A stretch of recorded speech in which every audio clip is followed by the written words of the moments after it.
Welcome to Practical Industrial Control Systems Penetration Testing. I'm glad you're joining me. My name is Marcel Richtsen and I'm an OT security consultant with a master's degree in automation engineering. I have extensive experience and expertise in industrial cybersecurity. In this workshop, you will learn about open source tools for interacting and manipulating industrial control systems.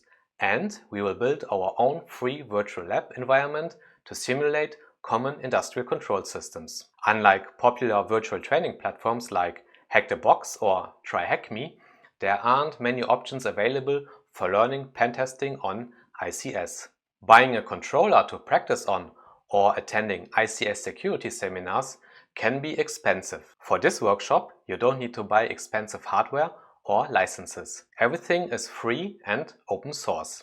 In general, please note that pen testing ICS is different from traditional IT pen test. Industrial plants must remain operational, so testing is typically done at low risk levels. This workshop is not focused on buffer overflows, kernel exploits, privilege escalations, or root shells. Instead, we take the practical approach and follow the teachings of the books Pen Testing Industrial Control Systems by Paul Smith and Industrial Cybersecurity 2 by Pascal Ackermann.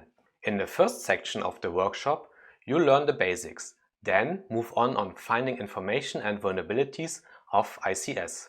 Before you begin the practical part of the workshop, you'll set up your virtual lab environment and get to know your pen testing tools.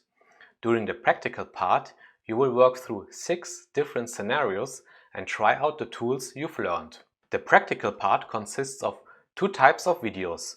One that gives you a task to do and one that shows you a suggested solution. These videos are short and allow for breaks, so feel free to take your time and come back as needed. I also encourage you to leave a feedback or send me a message if you have any questions. Please note that English is not my native language, so if you come across any mistakes, please let me know and I will fix them in future updates. I wish you a fun and productive workshop.